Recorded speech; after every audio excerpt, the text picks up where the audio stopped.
is this week's Parsha is actually a double Parsha.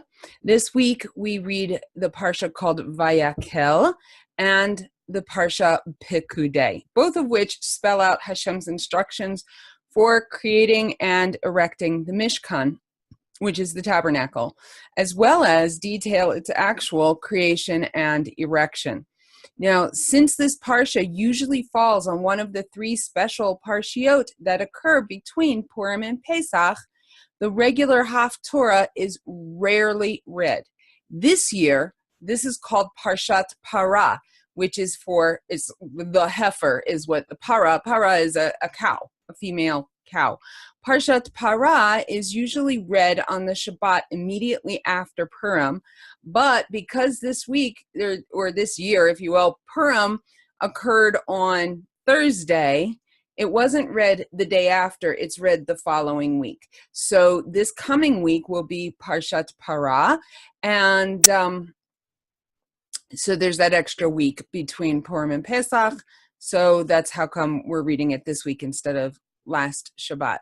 The term Parshat Para, or the other special names, refer to the maftir, which is usually when we read the Torah portion, the maftir is a repetition of the last few verses of the Torah portion. But on special Shabbats, instead of repeating the last few verses, they will often read something else which relates directly to the special Parsha, the special week that they're on. So this week, the maftir, those last few verses, is different. And the Haftorah reading that accompanies the Torah reading for this week is also not the usual one. I mean, it is usual because of the fact that we do this pretty much every year, but it's not the Haftorah that was originally assigned to this week's Parsha.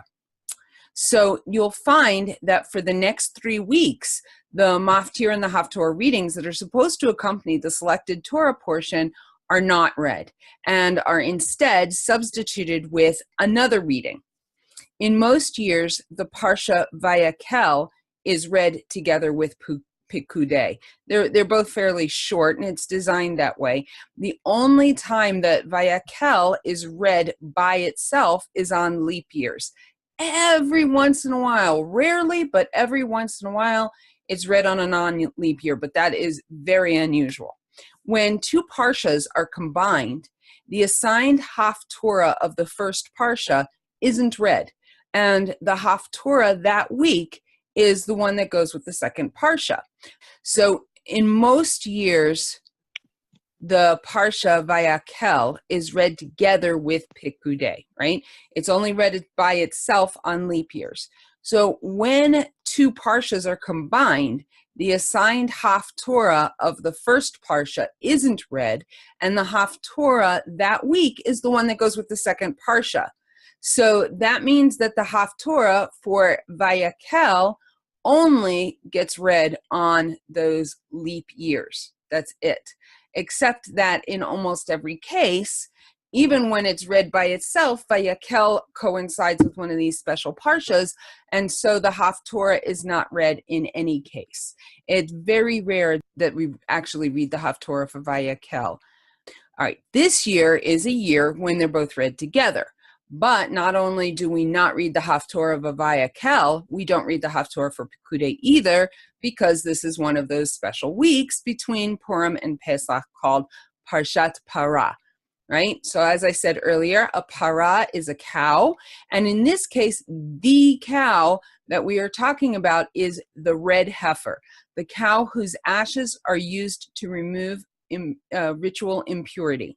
Now, the Torah portions this week are just a continuation of the past few weeks. If you remember, a couple of weeks ago, I mentioned that the building of the Mishkan, or the tabernacle, took up the most amount of ink in the Torah of any single topic, 13 chapters. Even the Exodus from Egypt only took up 11 chapters. So now, in these two parshiot, we finished reading the book of Shemot, Exodus, and with it, we finished reading about the building of the Mishkan. Now, up until now, the past few parshiot were a record of Hashem telling Moshe what was going to be done, right? You're going to tell them, this is what we're going to do. Okay, you're going to build me a Mishkan, and this is how it's going to happen. Now we have Moshe assembling the entire nation to transmit the information over to them that we're already privy to, because it's been going on for how many chapters that Hashem has been giving the instructions to Moshe. So now Moshe is going to give those instructions to the nation, all right, in detail. And we are going to be informed not only of the details, which we already read when Hashem was telling Moshe, but we're going to read those details as Moshe tells the people. And then we're going to read it yet a third time as the Torah details their carrying out those instructions that were given to them through Moshe, okay, and then transmitted to them. So Vayakhel actually means he assembled. A kehila is a community or an assembly of people, literally a congregation. The Hebrew word used to describe a synagogue is a kehila. There's another Hebrew word for synagogue, that's Beit HaKnesset, and that means literally the house of assembly. Kehila is a congregation. The building is the Beit HaKnesset, and the people that gather there make up the kehila. But the word kehila is often used to mean the community that you worship with. Now, synagogue is a Greek word meaning kehila, and shul, which is what is commonly used in the Orthodox community, is actually the Yiddish word, which comes originally from the German word for school. A school wasn't only a place of learning. It was also the place where people would gather for community meetings. It was the central location. It was the center of the community as far as where people live, not necessarily the spiritual community, but it was the center of the physical community. And so that's why the shul, the synagogue, which was the center of the Jewish community in Europe, became called the shul, okay? So in this parsha, Moshe gathers all of the people and he tells them what Hashem told him, and they do it. But instead of focusing on the parsha this week, I actually want to focus just a little bit on the Haftorah. Now, this week's Haftorah is about the Red Heifer. Like I said, what is the Red Heifer? Well, let's take a look at it, a verse in Bamidbar, Numbers, chapter 19, verse 2, where it says, "This is the decree of the Torah, which Hashem has commanded, saying, speak to the children of Israel, and they shall take to you a completely red cow, which is without blemish, and upon which a yoke has not come." Now, this is the verse, I believe, that's going to be used for the maftir instead of the regular maftir that we read for Vayakhel and Pikudei. The Hebrew here, translated as decree, or actually this is the decree, is Zot Chukat HaTorah. It's very interesting wording. Chukat is a form of the word chok, which we learned before is a law that's given by God for which there is no explanation, and one would not naturally deduce as being something that everybody should do. All right? Do not murder, for example, is not a chok. Even with no reason given, a normal person could come to the conclusion that murder is a bad thing. It's something which doesn't even have to involve a belief in God.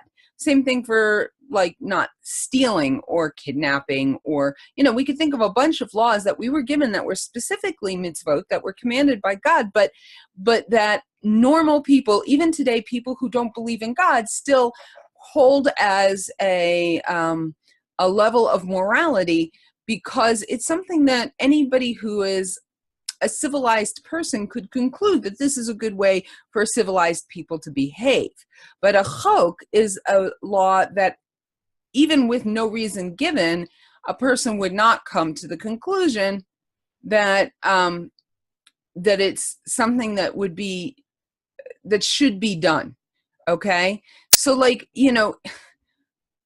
think about it, the decree that follows this verse, what's supposed to be done with the ashes of this red cow, it just doesn't make any sense if it wasn't commanded specifically by God. Nobody would wake up one day and say, hey, you know what? I think that all good people should take a perfect red cow and should offer it as a sacrifice to whom, because we're assuming that this person doesn't believe in God, and take the ashes and mix it with water and sprinkle it on people that become ritually impure. Obviously, that doesn't make any sense. So it's something that we're commanded to do, and that's it. That it's a commandment from God. What's interesting is that it's not only just the idea of killing this red cow, but how the red heifer actually works. After they take the cow, this red cow, that they're told is to be given to the Kohen, to the priest. Now, in this case, it specifies the priest who is second in line, not Aaron, who is the Kohen Gadol, the high priest. In this case, in this first occurrence, it is commanded that Eleazar, who is the son of Aaron, is the one who's supposed to do it. And there's a lot of disagreement among the commentators and the sages as to whether in the future instances it's supposed to be the second command or the Kohen Gadol, the high priest. But most of the commentators agree that the reason that Aaron was not given the assignment to do it in this first instance was because of the fact that he had participated in the sin of the golden calf, which we read about last week. So anyway, he takes the cow outside of the camp. In this case, like I said, it's Eleazar. He takes the cow outside the camp and it is slaughtered. Not by him, it's slaughtered by somebody else. But then the slaughtered cow is to be burned. Now, here's a curious thing. The act of slaughtering and burning the heifer makes those who carried it out ritually impure for the rest of the day. But the ashes themselves are holy and pure. And so another man who is ritually pure is supposed to come and gather the ashes, and he's supposed to put them in a very special place where they're supposed to be stored outside the camp, but a ritually pure place. Not, if you think about the things that the Torah says were to be done outside the camp, going to the bathroom was one of them. And so obviously that's not the area that this would be stored. It needs to be stored in a pure place. But what's interesting is that then this pure guy who came and gathered the ashes and put them in the pure place becomes ritually impure simply from the act of gathering the ashes.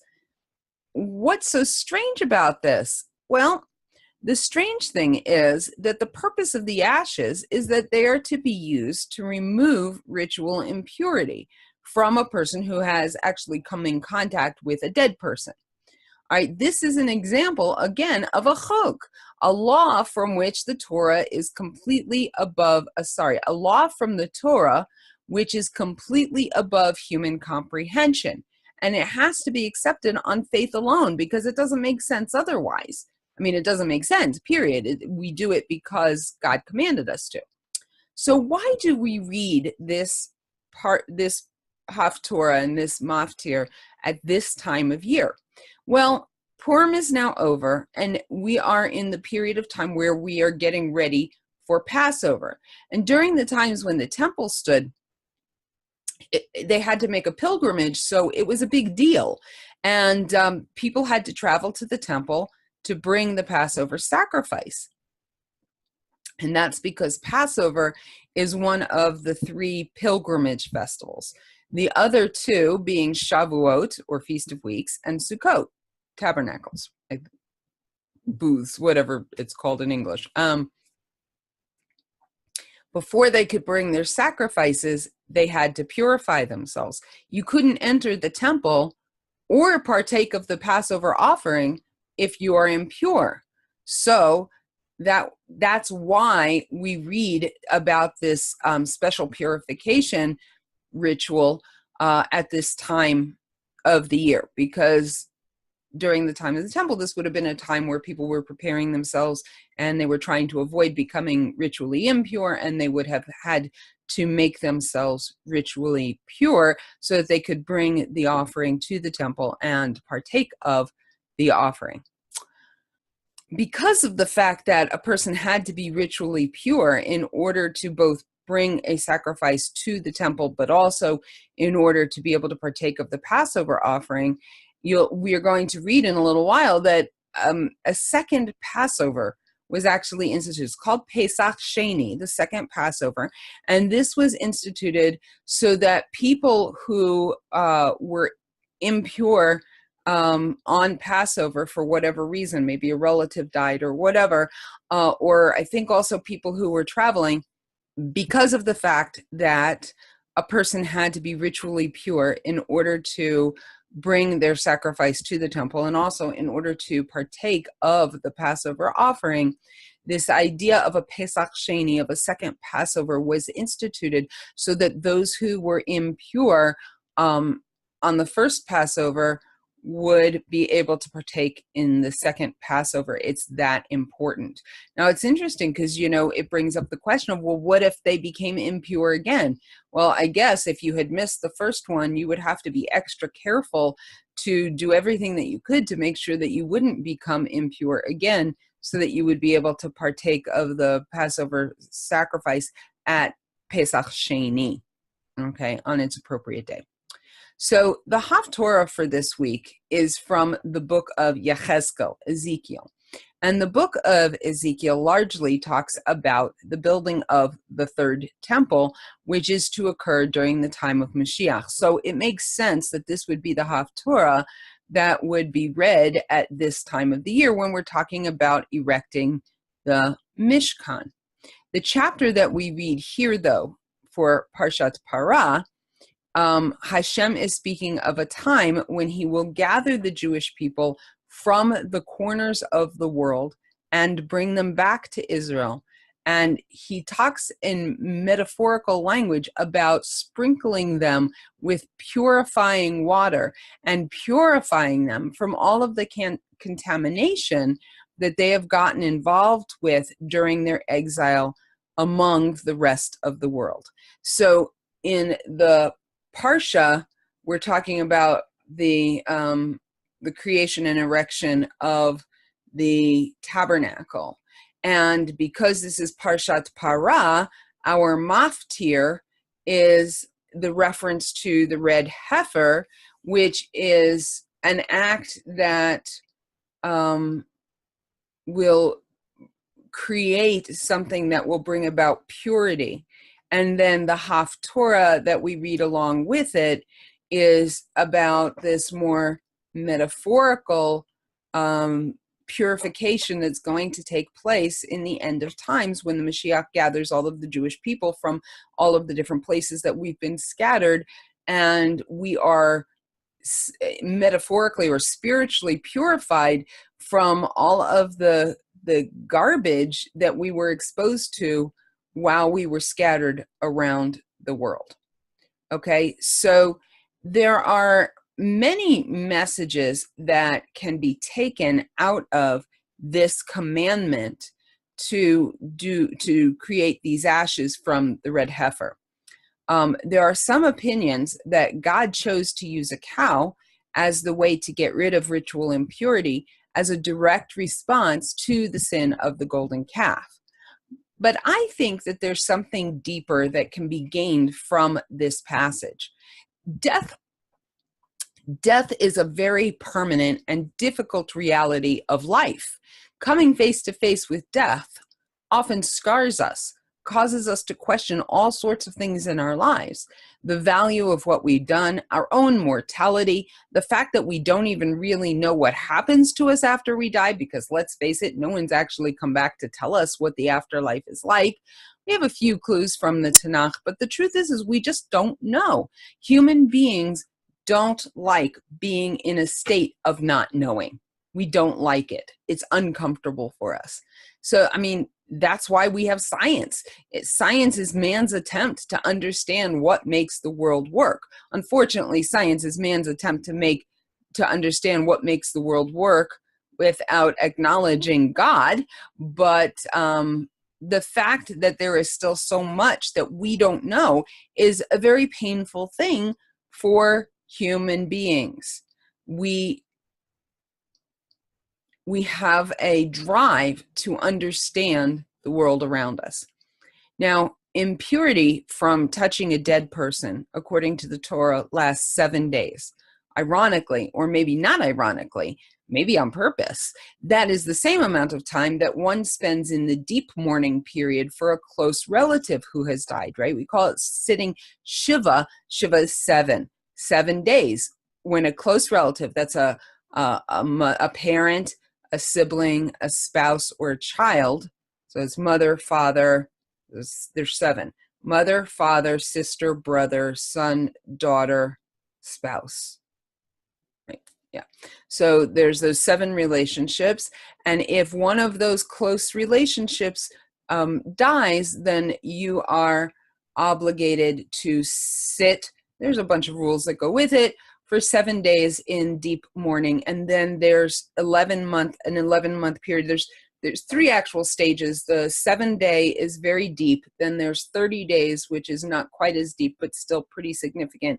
And then 11 months total, which is the period of time that Judaism believes that it takes for a soul to be cleansed in order to be able to go to heaven to be with God. So I think that there's a little bit of irony there that the impurity that one gets from touching a dead body is 7 days, just like the amount of time that one is in deep mourning for a close relative.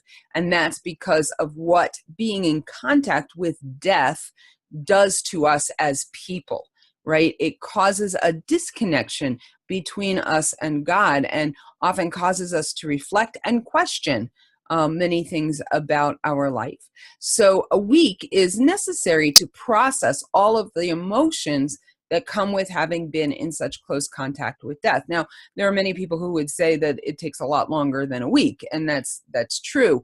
But the week is the amount of time that you are in deep mourning, and it allows for closure. And so the same thing with that ritual impurity, that it takes a week to kind of get closure, to deal with what went on, what we came in contact with. Now, I mean, obviously, sometimes coming in contact with a dead body may not have such an emotional impact, generally speaking, but because we are human and we are sensitive to death, it usually does affect us. Even people who are on the Chevra Kadisha. Chevra Kadisha is the group of people in the Jewish world that take care of a body once it's died to prepare it for burial. And it's very special and it's a very sacred job. Obviously, not everybody is able to do it. I personally do not feel that it's something that I could do. I'm very squeamish. And I'm also very sensitive to people parts and peoples and nakedness. And it's just something that affects me very strongly. So that's something that I could never do. But even people who are on the Chevra Kadisha frequently experience a tremendous amount of emotions when they go through the process of preparing a body for burial. I'm guessing that if they do it a lot, they may have the ability to kind of turn that off and disconnect, but oftentimes it does affect them. So the message of the Red Heifer is that as devastating as death is, and as much as it may cause us to question ourselves and our relationship with Hashem, even remove ourselves somewhat from that relationship, that contamination is always possible to recover from, right? There's always hope. We take the ashes of the sacrificed perfect cow, which has its own implications in and of itself, if you think about it. How is it that purification from the contamination of death comes from the death of a perfect and unblemished creature? I mean, really, there's just so much that we could open up about that we don't have time for tonight. But it's in that the reconciliation of the power of death to both cause a disconnect and a reconnection that we are drawn close to Hashem again.